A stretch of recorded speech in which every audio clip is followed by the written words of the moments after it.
Hello, today I'll be covering the simple programming paradigm. It is a way of developing software that I created several years back, and I just want to make sure that this was shared in video format so that if you're learning this for the first time or you're trying to share what this actually is, that you or whoever's using the simple programming paradigm can appreciate the value that it gives to you. So to understand this concept, you need to know a few things. So you need to know about functions. And functions, they basically take an input and they give you an output. When we're thinking about inputs to the functions, there are two different things that could be inputs.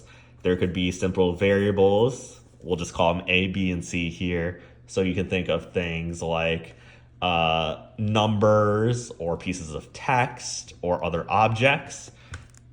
Additionally, you can think of another type of input into a function, x, and those can be what I call input processors.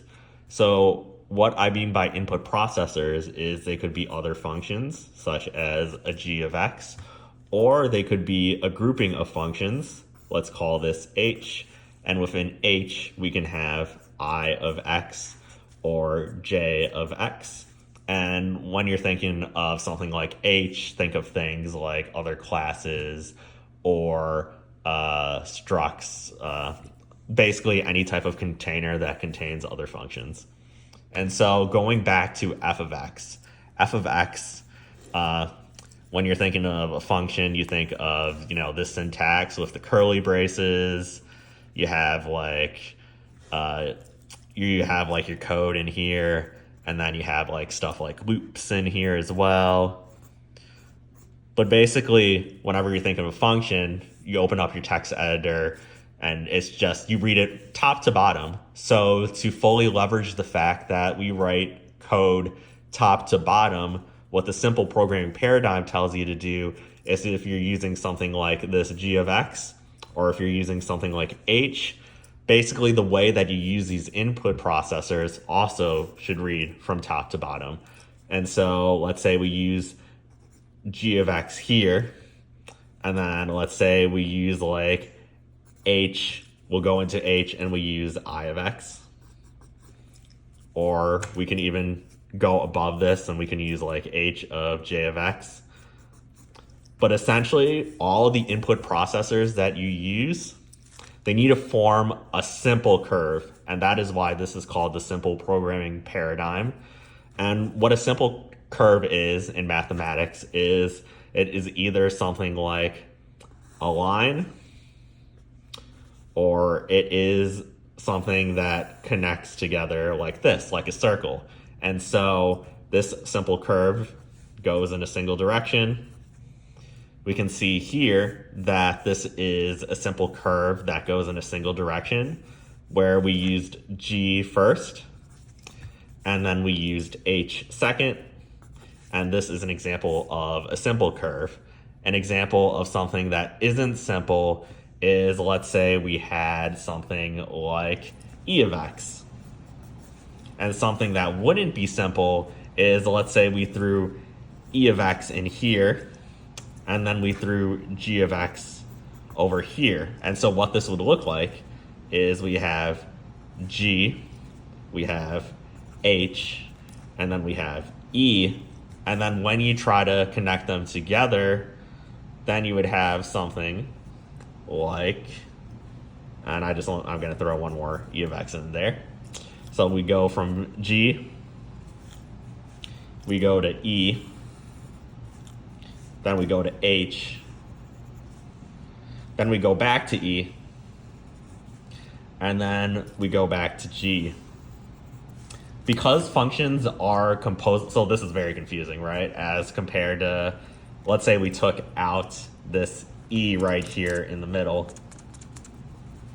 then you would go, let's say it's g, then we go to h, then we go to e, and then we go back to g over here.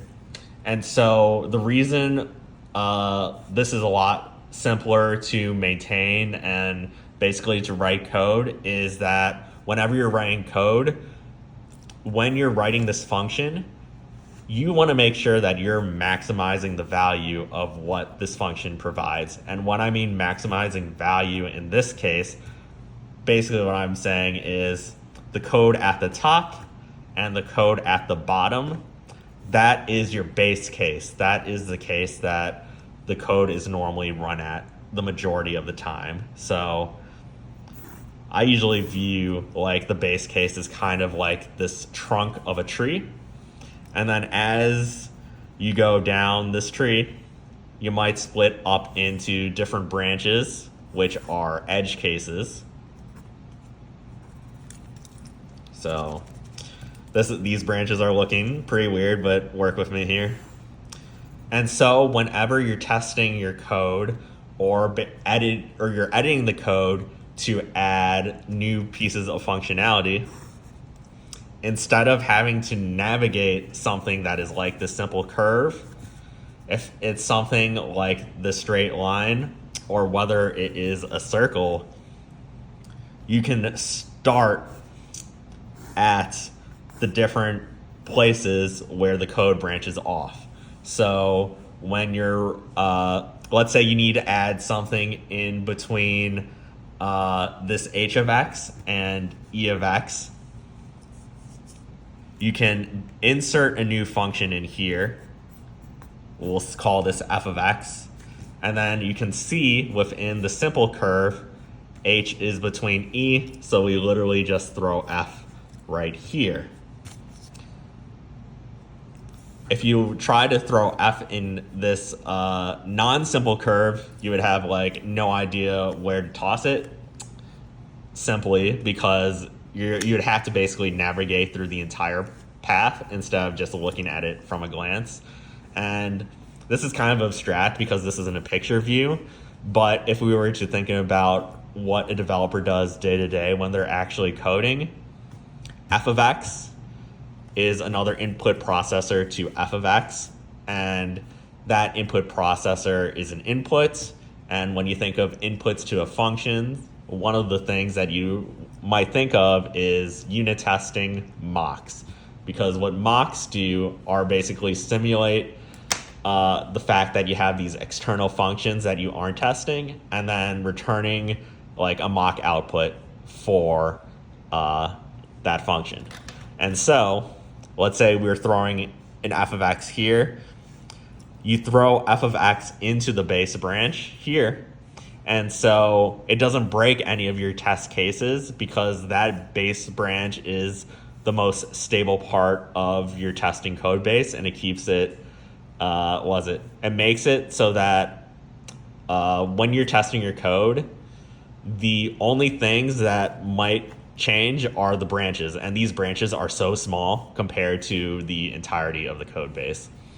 And so the advantage of using the simple programming paradigm and making sure your code is designed as either having the input processors being in this straight line or being in this circle is so that when you add new pieces of functionality or you edit pieces of functionality, you make it easy to maintain both the code base as well as a test. One more thing that I would like to point out with the simple programming paradigm is the reason why this works, the reason why you can always make something into a line or into this circle, is that you can always compose different functions together, and that will be able to basically untangle this non-simple curve that you have right here. So let's solve this problem where we had e of x in the middle.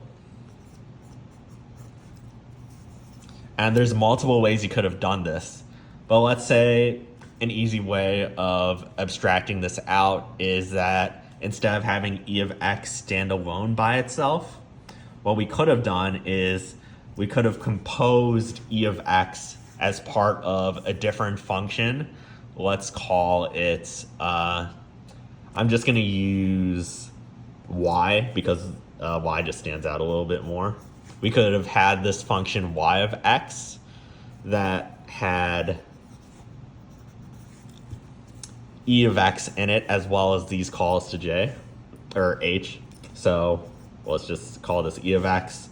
And then we have like h dot I of x.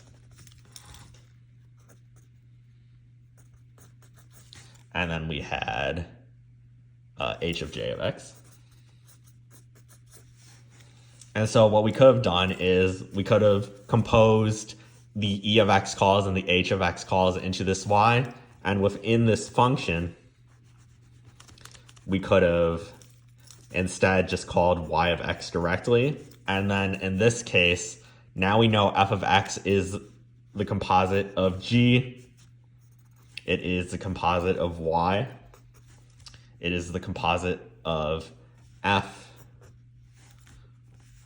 And then we use e, but because e is abstracted out, and we could have changed this in a better way so that we had multiple layers of functions and different ways of doing this. So many different ways we could have made this even better, but I'm just using this as the example here. And then we go back to g. So g goes to y goes to f, f goes to e goes to g, and you made that simple curve. And now if you want to throw something like z, and basically it's like, hey, we need to do some like more validation, or we need to basically change the input of something before it gets to another function. Let's call it z. Boom, we toss z right there. We develop as a separate piece of code. We input into f, and then because we have our code in this simple curve, when it comes to updating the test, the majority of the tests are using this base branch as the main point of reference, and the only thing that you could possibly be affecting accidentally are these branches, and then it's just easy to edit these branches because they're just smaller pieces of code just hanging on the side that isn't your base case. These are the edge cases that are more infrequent paths. So that is the simple pair programming paradigm in a nutshell. Thank you for watching. Hope that helped, and see ya.